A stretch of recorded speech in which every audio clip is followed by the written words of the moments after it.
show is so much fun, you can only lose what you've already won on Card Sharks. And here's the host of Card Sharks, Jim Perry. Thank you, Dan. I thank you very much, and welcome to Card Sharks. Nice to have you here. Hello, Gene Wood. Thank you. You're very kind. Well, rather pragmatic idea there, but I think I'd like to keep the money if I want it. We thank Mrs. P.C.C. Brown of Brookside, New Jersey for the opening poem. Now we're going to open up the board and get to the cards. And Janice, and hello, Melinda. Nice to have you back with us. Help Janice deal out the cards. We'll meet our card sharks. Scott Poulter, our champion. Hi, Scott. Good to see you again. Our champion, won't you again remind us about yourself? My name is Scott Poulter, originally from Milwaukee, Wisconsin. However, I've lived about 8-9 months now in San Bernardino.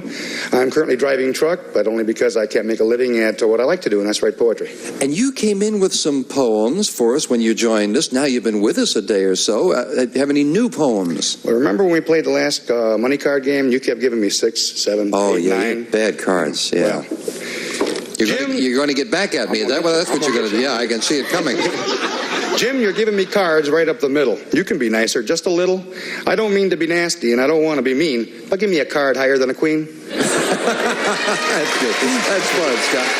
Well, nonetheless, even with some bad cards, Scott has won $2,200 in cash, so you must have gotten some good cards. Our challenger, Lois Davidson. Hi, Lois. Nice to see you again.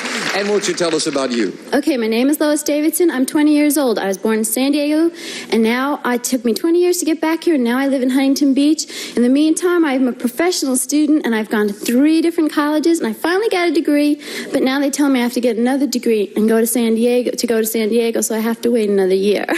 Now, but I'm going to be in telecommunications. Oh, I see. But you have to get another degree? Another degree because I have a New York degree. You got one of those, I thought maybe you got one of those football degrees that I've been reading about in the newspapers there. That doesn't count. Enough. It's not good enough, so I have to wait another year, and I have to go to Golden West College here. New York degrees don't count. They don't count. Oh, I'm sorry to hear that. Well, you're a professional student. You'll enjoy getting another degree, right? Yes. I wish you well with it, Lois. Wish you well, both of you, in the match as we pick up where we left off. And, of course, you both cut the cards before we started the match. We're in the middle of game 1. We play the best 2 out of 3.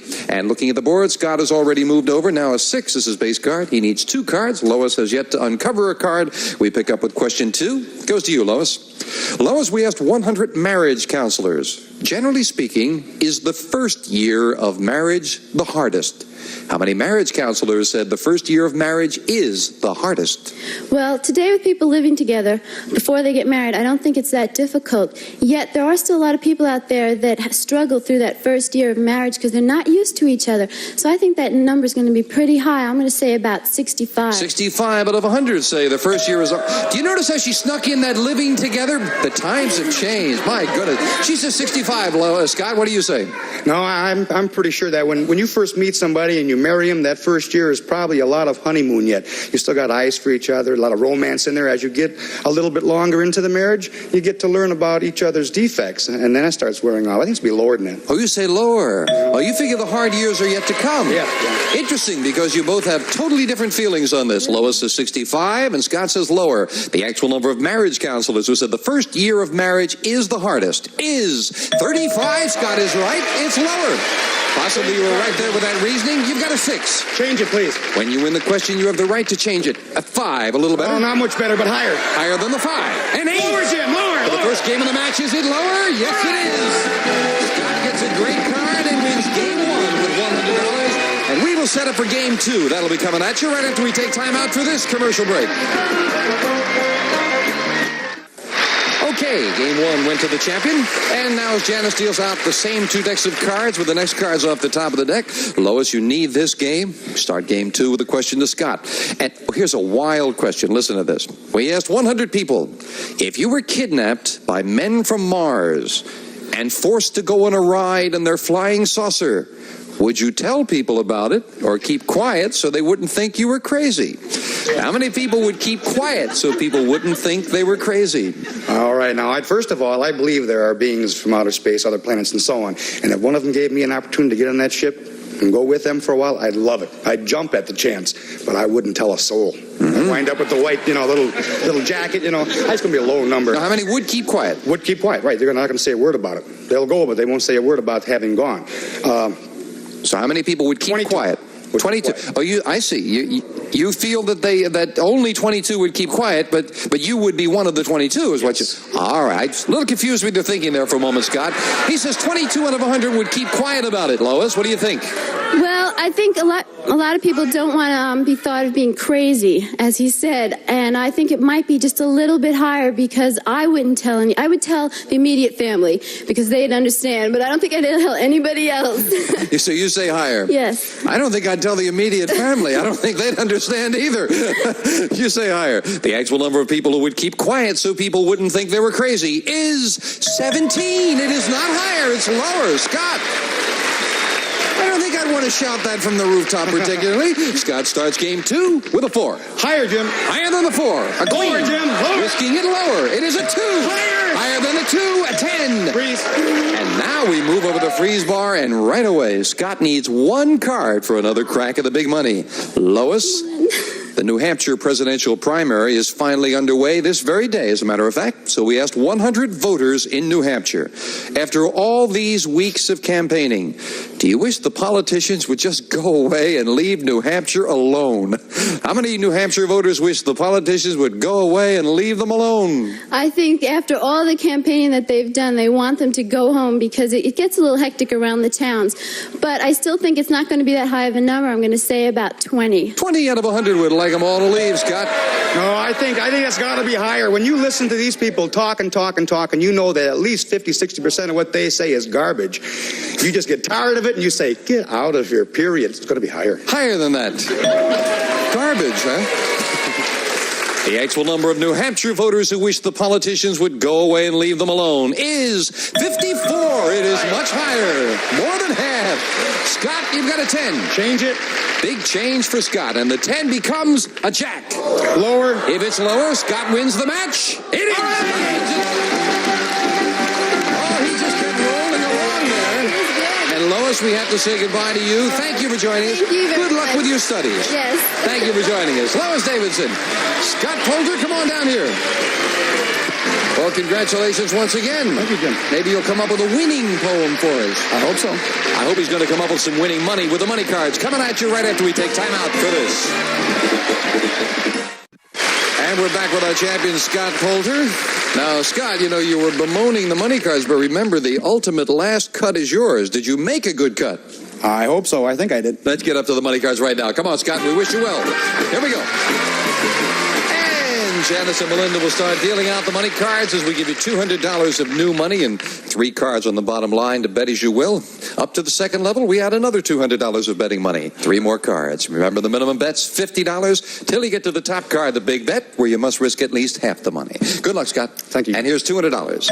You can change the base card on each of the 3 levels if you need to. Thank you, Melinda. We'll start Scott off with $200 and a king. Good card. All of it, Jim, lower. The whole thing. All of it lower. Is that this card is lower than that king. It is All right, all of it higher. All of it higher. trying to double it. Higher. Yes, right again. $800, and now you're near the middle. Don't like that card.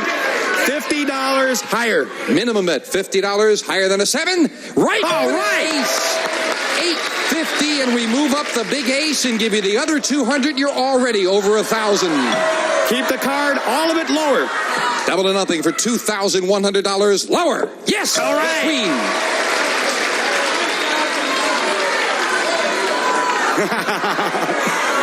$1,500 lower. Big bet on the queen. $1,500 lower. Right again. $3,600, and you are right smack up the middle, Scott. $50 higher. He's not getting carried away. $50 higher. He's right. $36.50. We move up. Not too good a card. What do you Change it. Big change. Come on. For the big bet, Scott will play a 4. Pretty good card, Scott. You must bet at least $18.25. You have $36.50 and a 4. What's your big bet? I'm going to bet $3,000 higher. You've only seen one low card. Let's not see one now. $3,000 higher than a 4? No. Should have known them fours. What a time for the other low one to come up.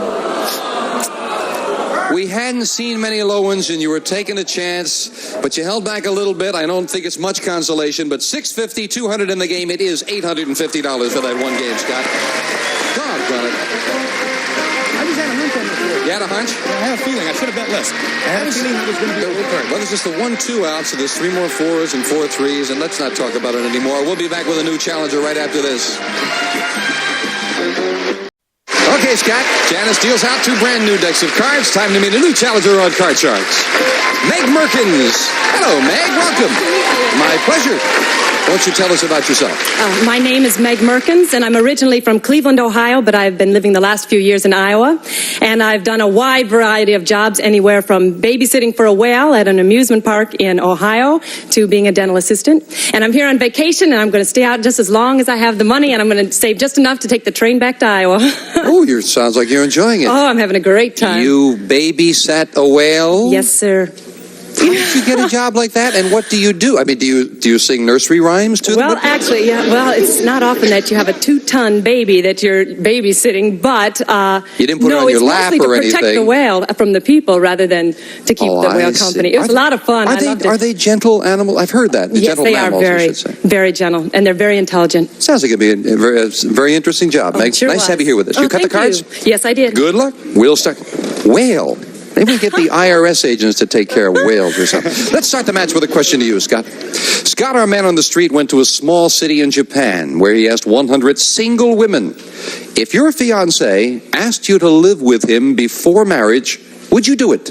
How many Japanese women would agree to live with their fiancé before marrying him? All right, I think the key to that question is a small village in Japan. Tokyo, small city. Maybe a lot more, but in a small village in Japan, they still got a lot of the old customs. That's got to be fairly low. I'm going to say 22. 22 out of 100 Japanese women would agree to live with their fiancé before marriage. Okay, well, being a woman, let me think. Even in Japan, I think he's right on being a small town. I'm going to go a little bit lower than that. Even a little lower than that? A little bit lower, yes, please.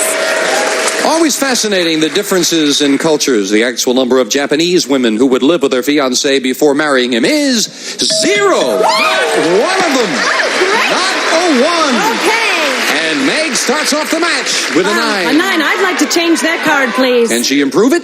Oh, up the middle with an 8. Well, with an 8, I'll try it higher. Higher than the 8. No. 3 is not higher. Well, and Scott gets a free chance to play a 4. Higher, Jim. Higher than the 4. A 7. Freeze. And Janice will fill in the space for Meg. And the question to you, Meg. All right. Meg, we asked 100 mothers-in-law. Now tell the truth. Does your daughter-in-law treat you like dirt? How many women said their daughter-in-law treats them like dirt? Oh, gosh. Well, my mother is the only mother-in-law that I know at the time. Let's see. I would say, maybe in the middle. You hear both sides of the story. So I'm going to go 50. 50 out of 100 women said their daughter-in-law treats them like dirt. I think mother-in-laws are basically a brunt of a lot of jokes. I doubt that there are a whole lot of people that actually get treated the way you would think they would as a result of the jokes. I'm going to say lower than that. You say lower than that. Lower than that. The actual number of mothers-in-law who said their daughter-in-law treats them like dirt is 5. Very much lower. And it's rather nice to hear. Not so good for Meg, but Scott is happy about it with a 7. Change it. And the 7 becomes a 10. A little better. Lower, Jim. Lower than the 10. A 10. Higher. Higher than the 2. An 8. Freeze. And again, Scott keeps getting control, and he moves over needing 1 card. Scott, we asked 100 child psychiatrists. Will boys who go to school with girls grow up to be better adjusted than boys who go to an all-boys school? How many child psychiatrists think boys who go to school with girls will grow up to be better adjusted? Oh, yes. If you go to a school that's got all the same sex as you are, all you hear is rumors. You don't have any interrelated thoughts or expressions or anything with the opposite sex. All of a sudden you get hit it at one time when you're out of school, and that's probably bad. I'm going to say, how many said that it was better to go to a co-ed school? How many said it's better to go with girls? High number, 82. 82 out of 100, Meg. Okay, well, I went to an all-girls school, and I think I made the adjustment all right. So I'm going to go just a little bit lower than that. A little lower. You don't think it hurts that much, No, huh? I don't think it hurts that much at all. The actual number of child psychiatrists who think boys who go to school with girls grow up to be better adjusted is 71. It's a little lower. Meg is right. Still a high number, but Meg... Change that card, please. Now can get rid of the middle card. 3. Great. I'd like to go higher. Higher than the 3. A 7. freeze. Gonna freeze on it. And now Scott needs 1 card. Meg needs 3. This is sudden death. Someone has to win the game on this play of the cards. Meg, back in colonial days, if you broke the law, the authorities would punish you by making you stand in a public place with your head and hands locked in wooden stocks. So we asked 100 people, do you think the modern crime rate would go down if criminals today were locked hand and foot in wooden stocks? How many people think the crime rate would go down? Oh, gosh, well, there's a lot to be said for the humiliation in front of the public. I'm going to go with a fairly high number and go with 65. 65. Well, I think it's going to have to go down because you've got your hardened criminals, and they're going to do it if they're going to be in front of anybody. But you still got enough people who are going to be embarrassed by it, and it's got to go down. It's got to be higher than that. You say higher than that? Yes, it has. I guess really what we're talking about is the public humiliation. This decides control. The actual number of people who think the crime rate would go down if we started using wooden stocks is 61, not higher, just a little lower. And Meg, you have control. It is sudden death. You're faced with an interesting problem because you're near the middle with a 7. You could, of course, change it. Try to turn over 3 cards. Scott is right up the middle with an 8. He cannot change it. He needs 1. You have control. Play or pass. I'm going to pass to Scott. She doesn't want to play with 3 cards, and it comes down to this. Scott, call this right, you win. Call it wrong, the game belongs to Meg. With an 8, what do you say? Higher. He says higher. It's not higher, and Meg wins it in sudden death. The 8, exactly the same, not higher. And that means game 1 goes to the challenger with $100, and she finally got control, and it paid off for her. Here come the same cards, same 2 decks, and different cards, of course, in those decks. Okay. Now, Scott, you need some catching up. Scott, we found 100 women whose marriage survived their husband's affair. And we asked them, forgive a frank question, but did you get even with your husband by having an affair of your own? How many women got even with their husband by having an affair of their own? I think a lot of them, that would be their first idea for revenge. They'd want to go out and do it, but I don't think a lot of them would have. I think it's going to be a low number. I'm going to say 25. 25 out of 100 went out and had an affair of their own, Meg. Okay, I agree. I think that that might be the first idea, but I don't think a lot of them will go through with it. So I'm going to go just a little bit lower than that. You say even lower than that? The actual number of women who got even with their husband by having an affair of their own is 22, just a little lower. Meg. And Meg starts off game number 2 with a 2. Higher than the 2. Queen. Risking it lower. A 7. I'm going to freeze, please. Well, the shoe's on the other foot now. The challenger has the upper hand. Meg, we asked 100 10-year-old kids, what is the first name of Jane Fonda's father? How many 10-year-old kids knew that Jane Fonda's father is, of course, Henry Fonda? Oh, gosh. Well, the 10-year-old, I'm not sure about that. I think they'll know Jane before Henry, and so I'm going to go with just about 40. 40 out of 100 knew that Jane's father was Henry. Scott? No, at 10 years old, Henry Fonda was very famous years ago, but right now he's maybe a couple of movies here and there, but I don't think the 10-year-olds associate with that. It's going to be lower. You say lower than that? Yeah, the times do change. One of the kids answered that he thought Jane's father was Peter Fonda. Oh. So 40 for Meg, lower for Scott. The actual number of 10-year-olds who knew that Jane Fonda's father is Henry Fonda is 40, right on the money. Meg, you got it. Right smack on the money. Great. Okay, I'd like to change that card, please. Big change for the challenger. The 7 to a queen. Lower, please. Lower than the queen. The 6. I'm going to freeze, please. And now when we move over the freeze bar, Meg needs 1 card, and we'll be right back right after this.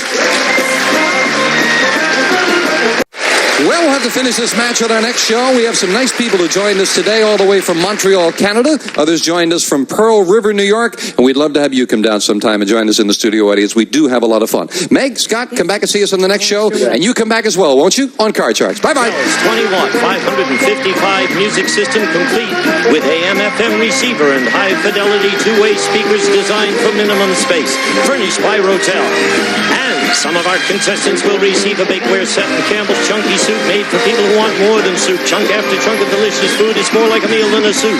A tote Unicap M from Upjohn contains 11 essential vitamins and 6 key minerals, including iron and zinc. Unicap M because you need minerals too. A waffle iron and Staley syrup, the all-natural syrup, no preservatives, nothing artificial.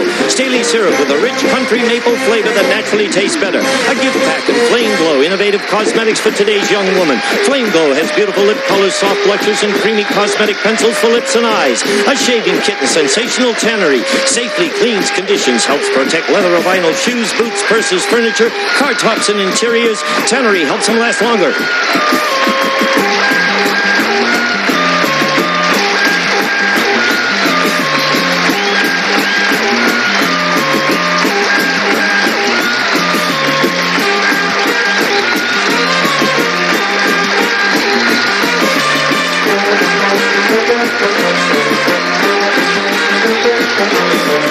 This is Gene Wood speaking for Card Sharks.